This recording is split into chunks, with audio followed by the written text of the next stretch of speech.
Boa tarde, queridos ouvintes da Rádio Boa Nova. Iniciamos aqui nas Minas Gerais o programa Perante a Eternidade, a oportunidade de reescrevermos a nossa história.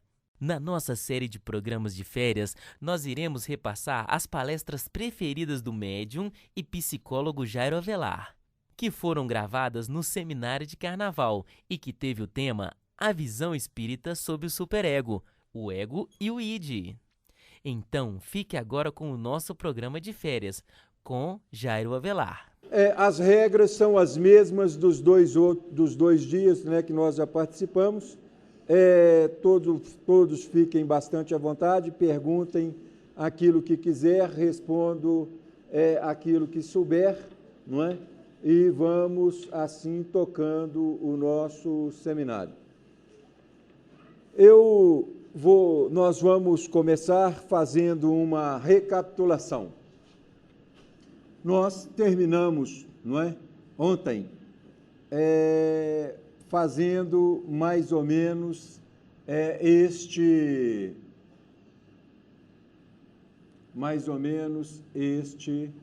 desenho.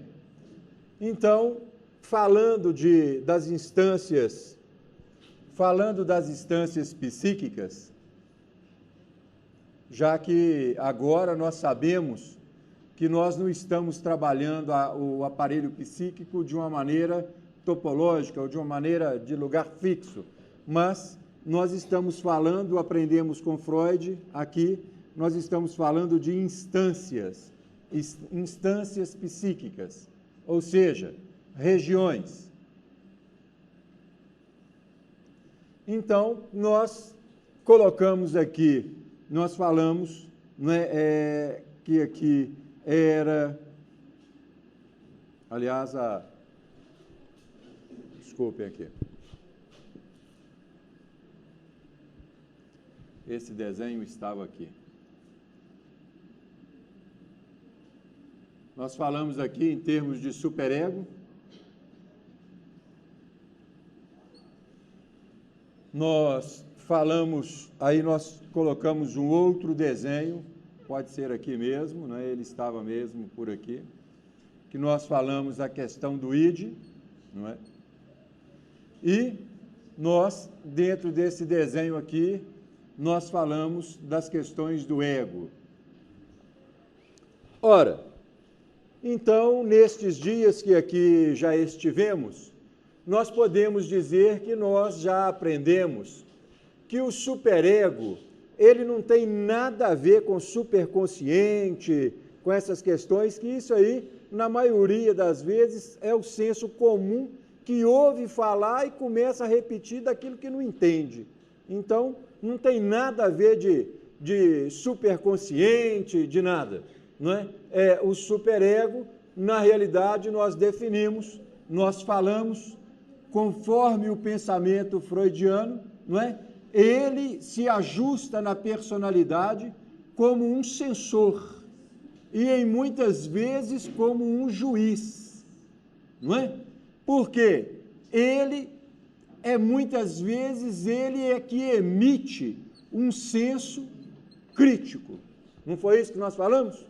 Não é? Ele que emite, não é? Ele que emite um senso crítico. Lá atrás, no primeiro dia, quando nós falávamos sobre essas questões, nós falávamos sobre a importância de nós remodelarmos a nossa lida com a criança e remodelarmos a nossa lida até com os nossos iguais, não é? Os nossos adultos. Por quê? Porque, a bem da verdade, não se ensina ninguém através de punições e nem se ensina ninguém através de restrições, não é? Não pode, não deve, tem que ser assim, tem que ser assado, não é? Isso não traz ganho nenhum para ninguém. Nós estudamos isso detidamente e nós avaliamos que todas as vezes que nós estamos trabalhando com alguém e queremos uma produção melhor desta personalidade, nós então temos que levar as questões a este superego, questões definidas, com explicações, para que esta personalidade amplie o seu senso crítico. Então, a criança, ela não deve jogar bola na sala, não é porque é proibido. Ela não deve jogar bola na sala, porque ela vai aprender que jogar bola na sala quebra as vasilhas, quebra os jarros e estraga a sala, mas ela então cria em si um sensor. Então, em momento nenhum, Jesus ensinou aos seus discípulos falando que não podia isso, que não podia aquilo, que nem nada. Em determinados momentos, ele contava alguma parábola, não é? Para conclusão pessoal, e em determinados momentos ele conversava tete a tete com as pessoas, mas se nós olharmos o Evangelho, é quase que inteiramente uma conversa de Jesus com o superego daqueles que estavam próximos dele, não é? Ainda trouxemos aquela questão ontem do jovem, não é? Aquela questão que depois podemos até repetir aqui. Então, basicamente, nós definimos essa questão. Mas, então, nós fomos falar do ego e definimos que esse ego, todo mundo fala assim, o ego é o eu. Então, nós ontem estudamos, analisamos detidamente que nós não queremos tratar este eu como pessoa. Nós ontem definimos que nós não queremos tratar, Freud não enxergava esse eu como pessoa, e se nós olharmos à luz da doutrina espírita, esse eu também não corresponde a uma pessoa. Se os amigos lembrarem, quando nós iniciamos o nosso estudo ontem, nós colocamos aqui, assim, exatamente nesse lugar do quadro, aquela questão, não é? Quem sou eu? Eu sou o Aristóbulo, que foi a Fátima, que foi o João, que foi a Margarida, e que hoje sou eu. Então, aí é difícil para a gente saber quando que o eu, pessoa, está tomando alguma definição na vida. Porque, na realidade, nós poderíamos dizer assim, não eu, mas os eus, não é? Porque trouxemos alguns exemplos ontem, não é? De fatos pertencentes ao passado, e trouxemos alguns exemplos ontem de coisas pertencentes a essa mesma vida, mas que, na realidade, não quer dizer a pessoa, não é? Ora, então, quando nós falamos que estes eus não quer dizer, esse eu, nós não estamos falando de pessoa, nós então estamos falando, vamos dizer assim, de uma personalidade.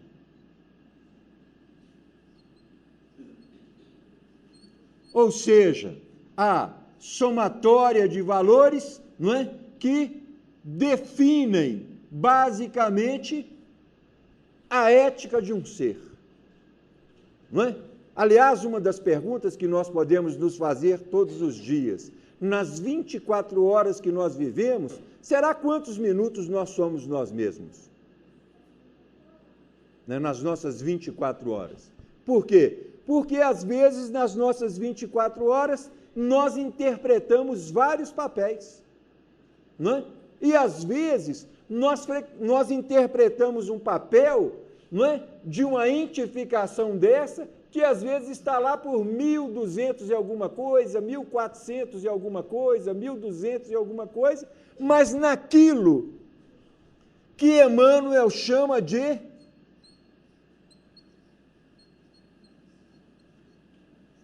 reflexos. E naquilo que Freud vai chamar, não é? Que são exigências do id ao ego. Por isso, esse ego vai funcionar como um moderador.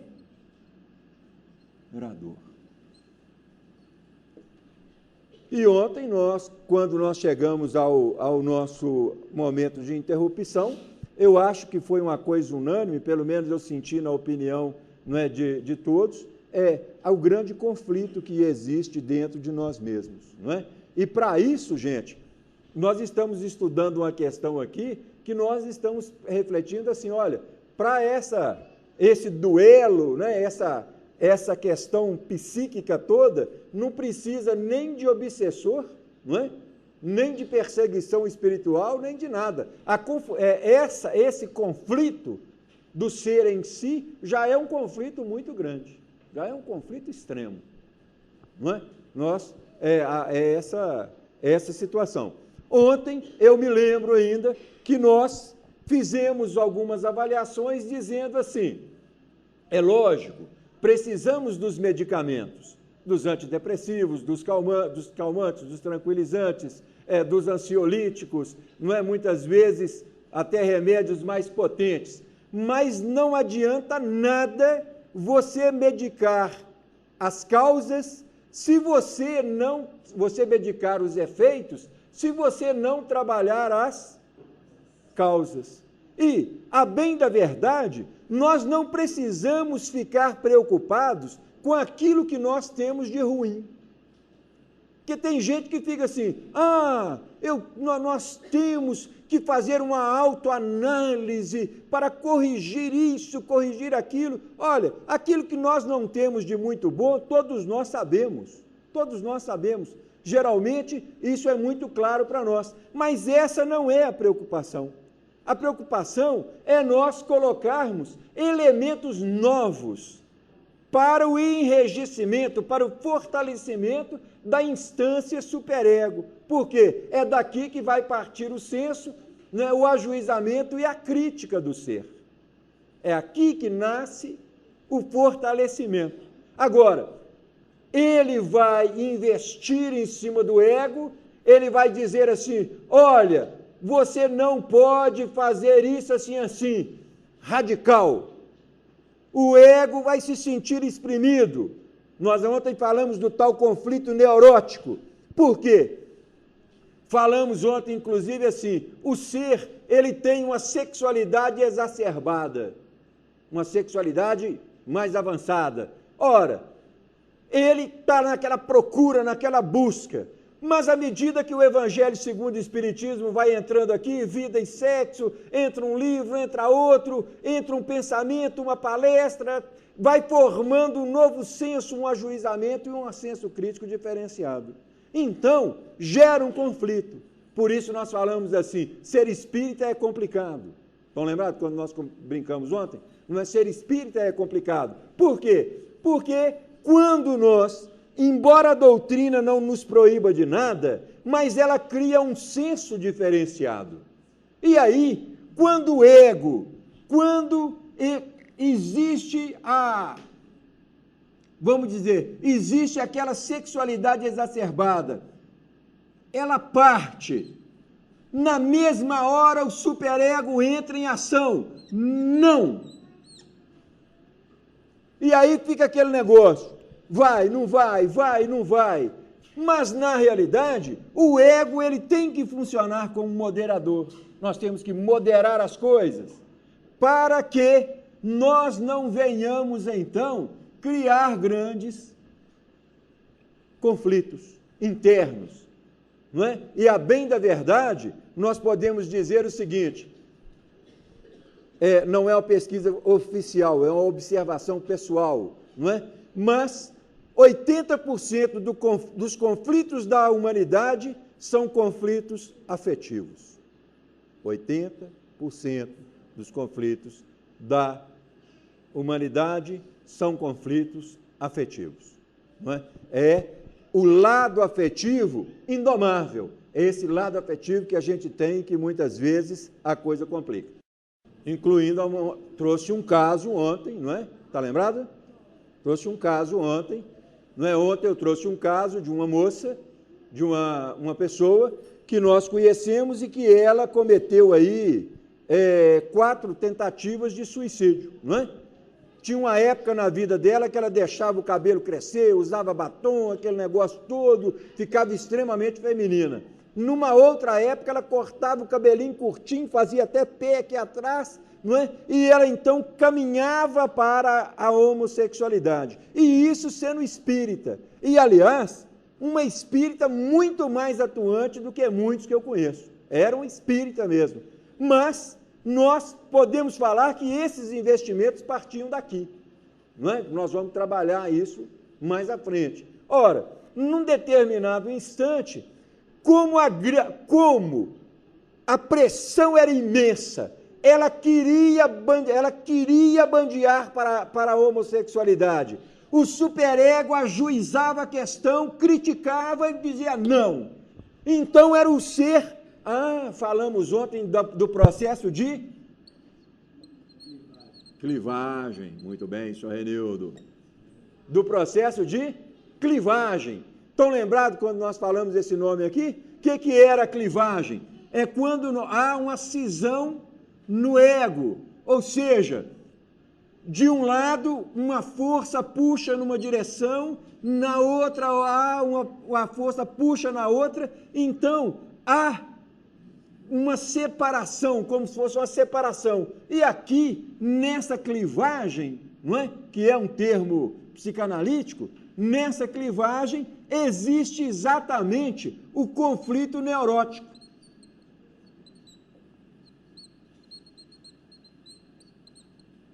Dependendo da extensão, até o conflito psicótico. Não é?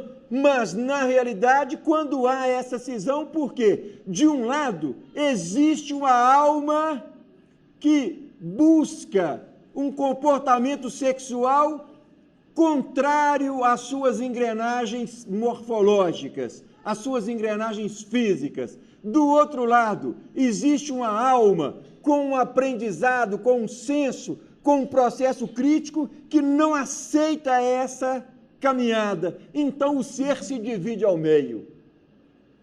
Não é? E isso, gente, dá André Luiz, isso dá Galba Veloso, dá Raul Soares, dá uma série de coisas, se não for bem administrado.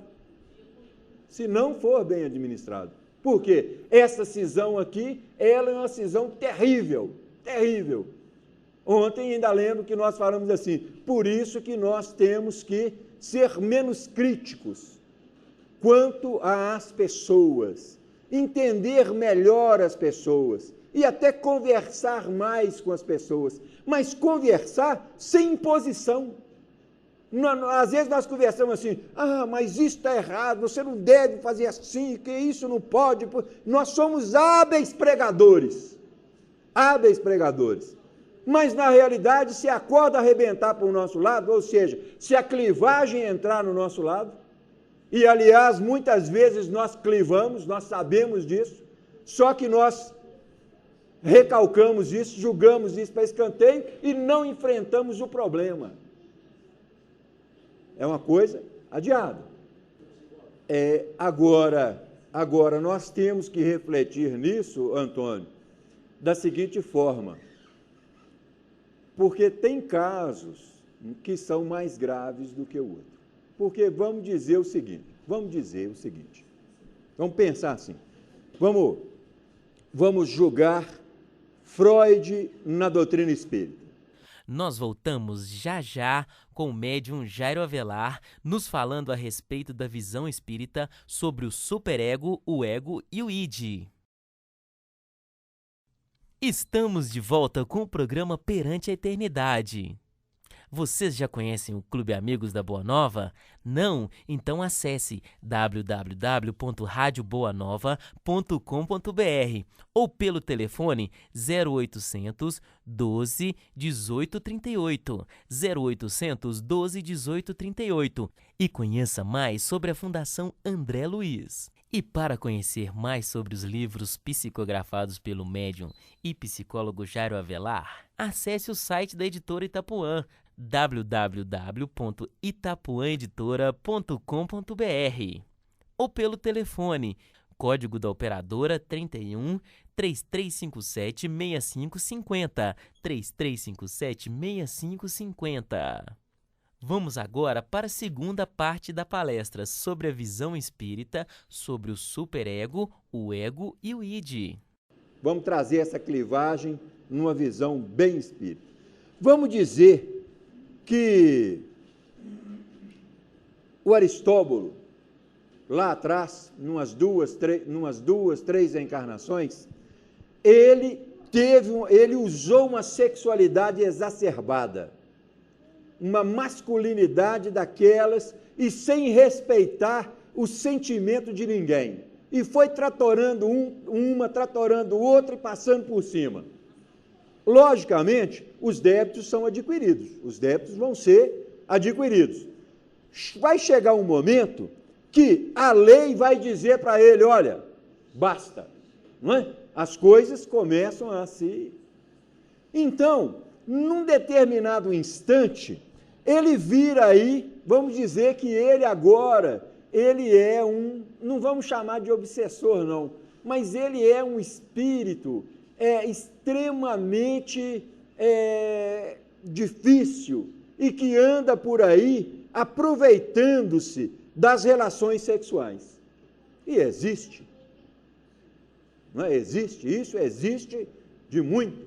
Da mesma forma que tem espírito que bebe com alguém, tem outros que fumam com alguém, tem outros que se alimentam com alguém, tem outros que participam da vida fechada de alguém, tem determinadas entidades que quando o ato sexual, quando a vida sexual da pessoa não é equilibrada, elas participam diretamente dessa vida sexual. Entenderam? Então, esse espírito, ele começa, participa da vida sexual daqui, participa dali, participa daqui, participa dali, mas num determinado momento, e a lei só olha, não observa, e a misericórdia respeita. Mas num determinado momento que ele está participando ali de um ato, ele vai se agregando a determinada mulher. Quando ele assusta, ele está reencarnado. Entendeu, Antônio? Quando ele assusta, ele está reencarnado. Mas ele não foi, esta reencarnação aí, nós poderíamos dizer, ela tem o planejamento superior, ela está dentro do planejamento superior, mas ela é um tipo de reencarnação ainda bem instintual, quase que conduzido pelas leis de atração. Entendeu? Aí é que começa o drama desse ser. Por quê? Porque ele era, vamos dizer, um machão lá atrás, 200, 300, sei lá quantos anos, naquela masculinidade exacerbada, aquele negócio todo. Mas quando ele reencarna, a lei o coloca num corpo feminino. Por quê? A lei, não é que a lei chegou lá e separou os espermatozoides, separou lá e falou, olha, aqui é feminino, fulano vai entrar aqui. Entenderam? Não. A questão é muito simples. André Luiz define assim, o espírito reencarnante impressiona a chapa fetal. Não é? Ele transmite à chapa fetal as suas impressões. Quando vai se ajuntar o óvulo ao espermatozoide, esse espírito ele está levando lá as suas impressões. Ele é um machão de primeira qualidade. Em quem que ele pensa? Em mulher. Então, ele, por pensamento, ele vai impressionar e vai favorecer para que aquele cruzamento cromossômico vá favorecer ao surgimento de um corpo feminino, porque era o que ele queria mulher. Entendeu? Nós não vamos pensar num Deus que vai lá e fala assim, não, você vou te castigar, porque você vai ser... Não. É da lei. É a misericórdia da lei, não é? Então, isso vai acontecer de uma forma normal, Quando ele assusta, ele entra no mundo, e você vai ver criancinhas aí de 2, 3 anos, não é? Que você olha para ele, conversa e você vê que existe uma inversão ali. Entendeu? O psiquismo não acompanha a modelagem física. Aí a coisa pega. Por quê? Aquele psiquismo, vamos dizer assim, ele tem toda uma formação masculina, uma tendência masculina. Mas o corpo é feminino. Como é que você vai coadunar isso numa vida? Aí vem, igual essa pessoa, o evangelho, vida e sexo, não sei o quê, cria um novo senso, um novo ajuizamento, um novo ponto crítico. A pessoa, então, não vê uma outra saída, ela busca o suicídio. Aliás, é muito comum o suicídio nessas esferas da sexualidade. Deu para entender, gente? Então, a coisa é mais séria do que nós pensamos. Para isso, seria aconselhável que quem tiver uma curiosidade, não é, pudesse buscar o capítulo Culpa, trazido por Emmanuel no livro Pensamento e Vida. Porque quando nós estudamos o capítulo Culpa de Emmanuel, nós começamos a ver esse processo assim com mais clareza. Bom, mas ontem nós estávamos falando sobre a questão da clivagem, e aí o nosso tempo já estava mais do que esgotado, como sempre, e o Antônio já batendo no relógio ali para mim, né, que o CD acabou, que não sei o quê, né? Então, eu entrei mais ou menos na questão do ego ideal e do ideal do ego. E eu preciso voltar nisso hoje. Na melancolia, no conflito ambivalente para com o objeto, vai ser transposto na relação com o ego. Ora,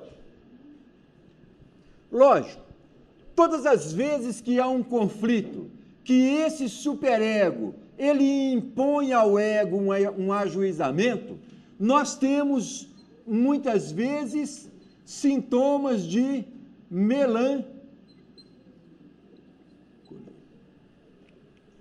Essa melancolia vem, muitas vezes, de um lado meu que deseja e o outro lado que não me permite, não é? O lado meu que deseja e o meu lado que não me permite. Estou cansado de ver pessoas falarem comigo, Jairo, né? Às vezes, né, entre nós, assim, fala assim, Jairo, eu não vou ser mais boba, porque a pessoa chama isso de bobagem, né? Ela fala assim, não vou ser mais boba. Agora vou chutar o balde. Vou chutar o balde. Aí, agora eu vou fazer, vou acontecer, e eu fico olhando, né? Aí eu penso assim, a hora que começar a fazer e acontecer, aí o conflito aumenta, não é? Por quê? Não é? Se está ruim, sob um senso, né? Pior que quando esse senso aumentar e começar a te cobrar, e mais tarde entrar o complexo de... Aí a coisa realmente fica feia, não é? Então, estes investimentos, todas as vezes que nós somos travados, gente, isso não precisa de rebuscar esse aparelho psíquico, não. Nós não somos pessoas muito preparadas para ouvir a palavra não. A gente vai, faz alguma coisa, aí alguém fala assim, não é isso, a gente já fica meio borocochô. Não é assim? Nós não trabalhamos muito bem com esse não é? Aliás, é uma das grandes dificuldades nas nossas vidas enfrentarmos barreiras em qualquer coisa que seja, não é?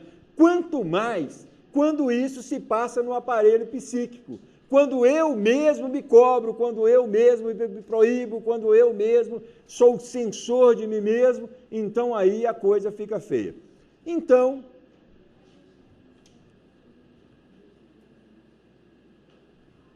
o ego, já não... Pensando desta forma, o ego ele já não é concebido como a única instância personificada no interior do psiquismo. Certas partes podem separar-se por clivagem. Vamos ver até aqui. Eu falei, não sei se vocês estão lembrados aqui, quando eu falei aqui do conflito psicótico, não é? Então, às vezes esse conflito ele é tão profundo que geram duas pessoas. Não é? Às vezes é um conflito tão profundo que geram duas pessoas. Eu trouxe a história no primeiro dia daquela menininha, não é? lá da Revolução Francesa. Estão lembrados?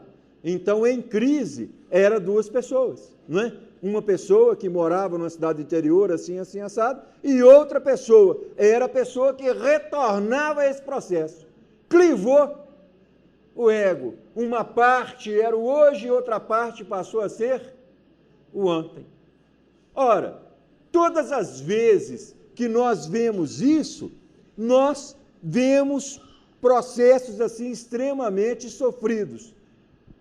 E isso, olha, isso não precisa estar voltado a vidas passadas, não. Isso pode ser pode ser da vida atual, não é? Eu lembro uma certa vez, numa experiência que eu tive,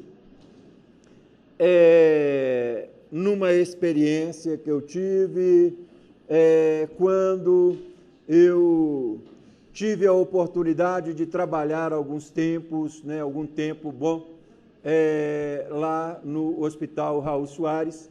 Eu vivi uma experiência importantíssima para a minha vida, para a minha carreira, e que, aliás, eu sempre digo que eu sou muito grato à loucura. A loucura foi quem me ensinou a trabalhar, não é? Então, eu vivi uma experiência com uma senhora chamada Rosângela. Eu comecei a trabalhar no atendimento com essa senhora. E comecei a observar que ela me contava uma história. Ela estava numa fase assim de pleno surto. O surto é uma coisa que geralmente os pacientes ou ficam muito logorreicos, ou seja, uma fala interminável, uma pressão de fala interminável, ou então elas vão para um silêncio, não é?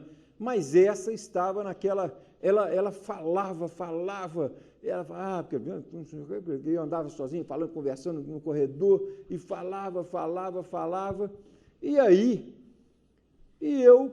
e todo mundo, né, é corrente assim, olha, não se presta atenção nessas falas, porque isso não soma muito. Mas eu comecei, não sei se é pela falta do que fazer, eu comecei a prestar atenção nessa fala, né? E aí estou prestando atenção, e eu vi que a cada, vamos dizer assim, se nós pegássemos 60 minutos de fala, engraçado, eu vi alguma coisa lógica em 5 minutos, né?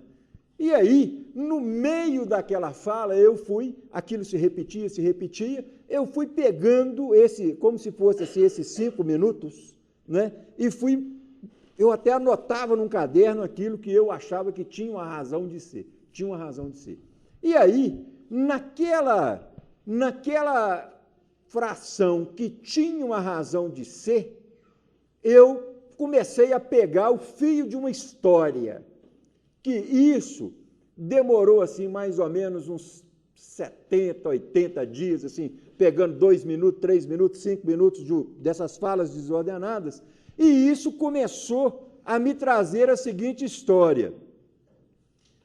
Ela dizia assim, aí de repente ela dizia assim, porque papai foi chamar o cabo, papai foi chamar o cabo.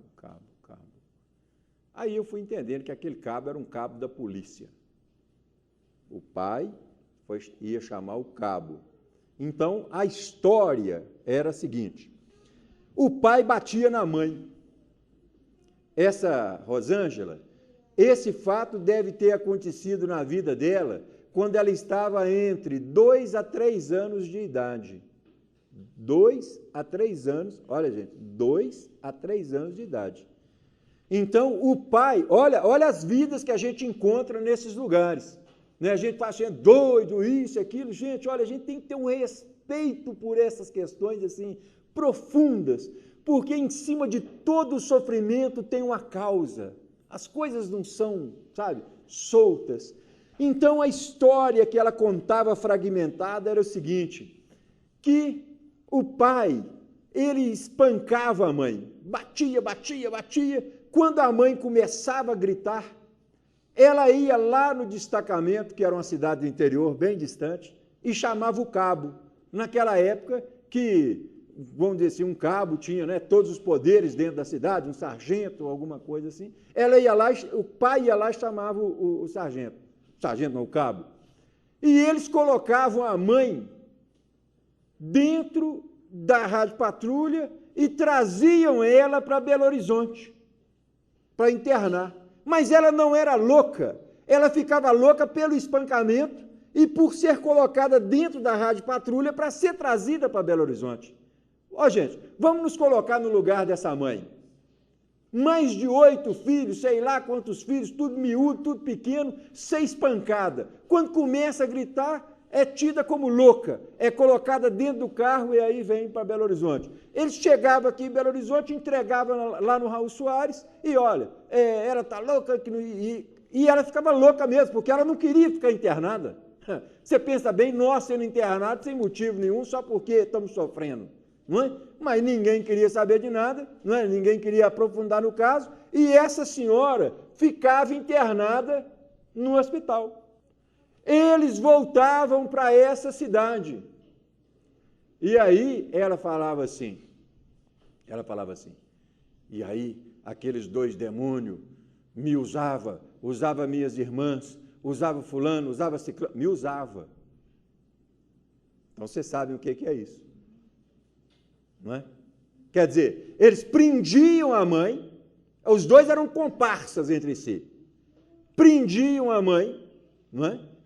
E quando voltava, eles já faziam isso, que era para poder usar as meninas, que lá de 3 anos, 4 anos, 5 anos, 6 anos, 7 anos. Então, enquanto a mãe estava presa aqui, lá era um bordel, vamos dizer assim, do cabo e dessa pessoa. Então, nesses fragmentos, eu comecei a perceber, né,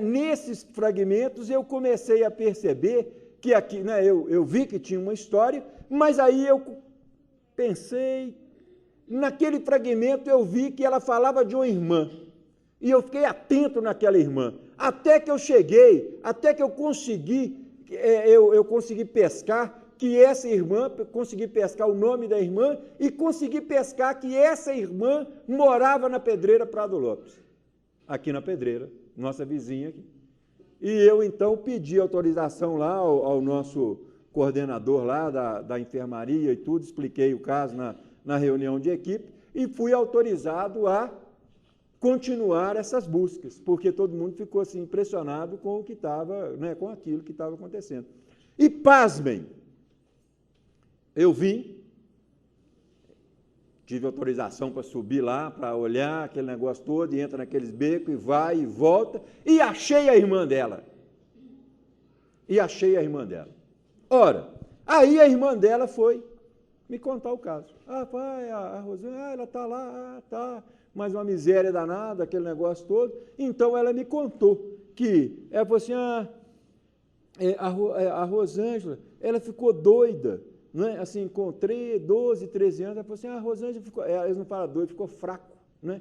Ela ficou fraco dos pensamentos e tudo, né? E falou assim, a nossa irmã fugiu muito cedo, foi para a Bahia, nunca mais ia falar. Sei que de umas 4 ou 5 irmãs, ninguém teve mais notícias, não é? Então, essa saiu e veio parar aqui na Pedreira, não é? Conversei com ela 2 vezes, 3 vezes, depois não tive notícias dela mais.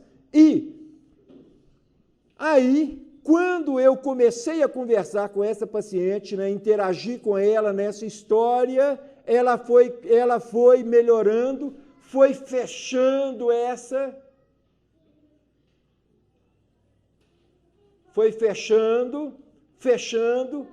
foi reconstruindo a integralidade desse ego, não é?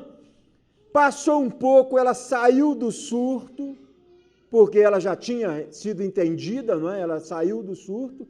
Quando ela saiu do surto, o coordenador da equipe achou que ela devia continuar na terapia, mas deveria ter uma atenção especial da assistente social, e a assistente social interessou pelo caso, interessou por ela, e antes dela ter alta, a assistente social já tinha arrumado para ela uma vaga de auxiliar de cozinha num restaurante ali na Avenida Brasil. E 3 anos depois eu passei lá. Nunca mais ela foi reinternada. E continuava lá como auxiliar de cozinha e extremamente querida pelos pelo pessoal ali. Não é? Então, por que eu trouxe esse caso? Eu estou trazendo esse caso para a gente ver o seguinte, mesmo quando há essa cisão, não quer dizer que tudo está perdido, não. Tem muita coisa a fazer. Por isso é que quando nós vamos encontrar com as pessoas, conversamos com as pessoas em sofrimento, nós temos que aprender a ouvir mais. É isso aí, amigos. Estamos chegando ao final de mais um programa. Tomara que você tenha gostado. Nas livrarias você encontra toda a obra da editora Itapuã. Fica aqui o nosso destaque para a obra Depressão e Mediunidade, a terapêutica espírita e a ciência humana, juntas e despidas de ideias preconcebidas. Muito podem realizar em prol da saúde do ser. E o Espiritismo tem como oferecer prestimosa colaboração subsidiariamente à medicina. Fica aqui o nosso abraço, uma boa tarde a todos e até a próxima semana.